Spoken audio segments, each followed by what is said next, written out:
Mheshimiwa Mwenyekiti, kulikuwa pia na kesi mbalimbali.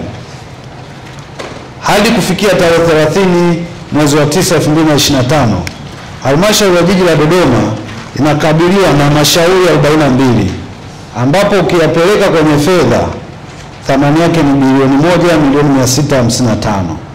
Kiasi hicho ni kutokana na madai yaliyoainishwa kwenye hati za madai zilizowasilishwa mahakamani na wadai dhidi ya halmashauri.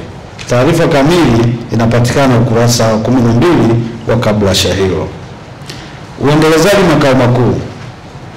Mheshimiwa Mwenyekiti, halmashauri iliendelea kutekeleza majukumu yake ya msingi yakiwepo kutatua migogoro ya ardhi ya wananchi mmoja.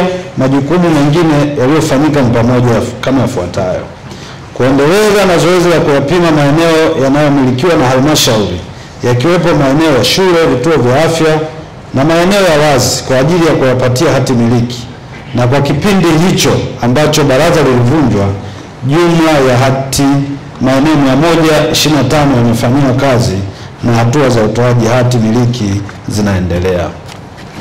Mheshimiwa Mwenyekiti, kwa kipindi hicho maombi mapya ya hati 5211 yalipokelewa na pia rasimu za hati 5446 zilitolewa kupitia mifumo inayotumika kwa sasa, yani ILMIS na e-ALS.